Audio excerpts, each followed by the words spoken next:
To some Americans, Iran seems like an unsafe and unfriendly country.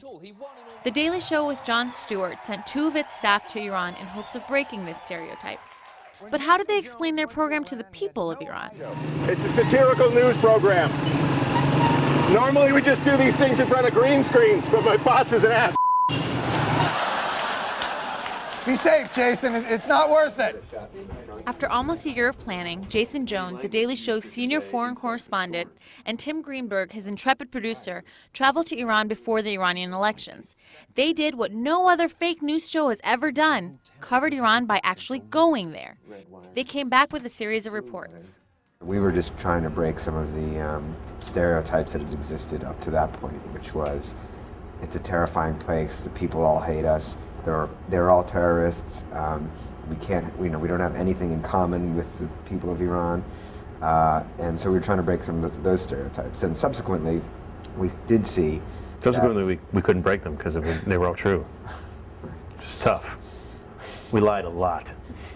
American people are nice people. Yeah, I like America. The people are really friendly, very good people. I like the people. I have friends in America. The thing that surprised me the most was that people very quickly seem to understand our humor. Because we do a lot of things that we're going out, we're asking people ridiculous questions, and if they have no idea what we're talking about, sometimes it can sound a little offensive, you know.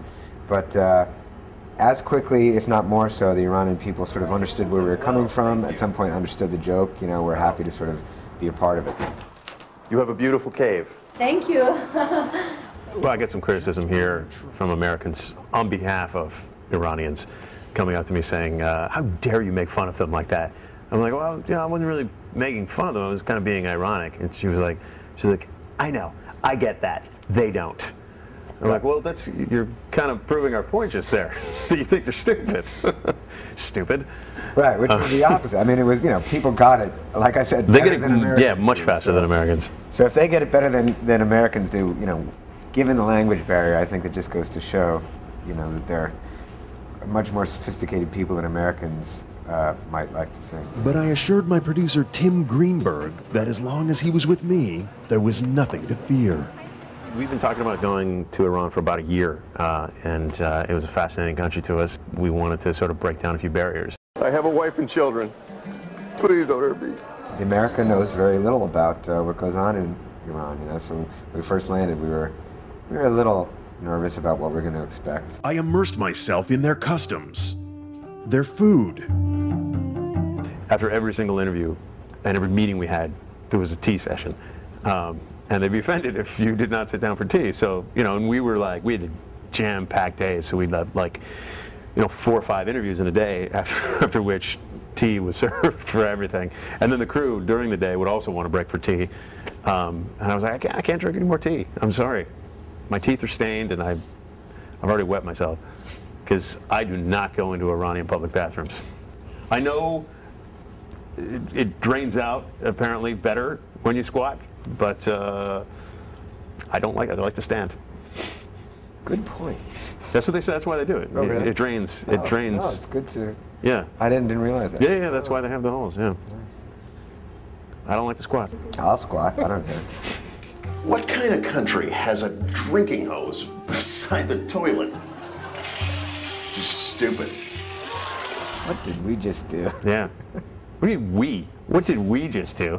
You didn't do anything. Yeah, what did I just do? What did Jason just put in his mouth? What diseases did I just get on my lips? He's put a lot of things in his mouth, but that was by far the worst. Yeah. A hose that it was up countless guys' asses. And women's, to be fair, women's too.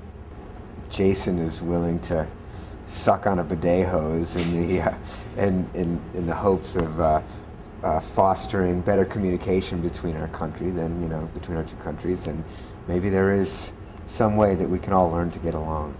As the only American in this room, I'm scared. While their focus was on comedy and politics, Jason and Tim also had some moments where they encountered the humanity, kindness, and hospitality of Iranians. I just spent this great evening with this family, and they were exactly like an American family. Every really same customs, same sort of sense of family. And then at the end, we kind of all went out for a walk, and we went to this playground where it was like the most bucolic, beautiful scene you've ever seen. Like there was a father actually teaching his kid how to walk. There was like a woman in full chador on a seesaw with a little girl, and it was just this brilliant moment where it just kind of like tears kind of came to my eyes. And when I hear the war drum to bomb these people, I go, you're fucking out of your mind. What is your problem? Like, why on earth would you think these people are out to get you? Because they are really just about something that we're about, which is just having a safe, happy, prosperous life. The total election fallout was a shock to Tim and Jason. They found it challenging taking a comedic approach during a serious and worrisome time. What we're equipped to do primarily is comedy.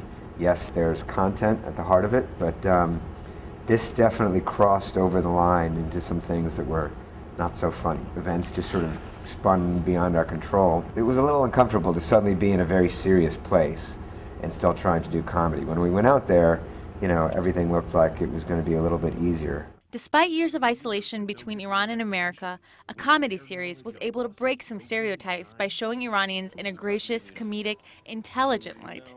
This duo is also hoping to send a message to all Iranians, particularly the ones they met during their trip. Thank you for being such gracious hosts. Thanks for opening your homes and your libraries, your schools, and your coffee shops and letting me in and letting me do anything. It was truly some of the most accommodating people I've ever met in my life over there. And I hope everyone stays safe, and I hope things work out, because clearly right now it is a terrible time. Yeah, and you know, that they know that they remain in our minds, and you know, in the minds of, I think, the whole world. So know that they're not forgotten, and that we all hope that you know, things work out.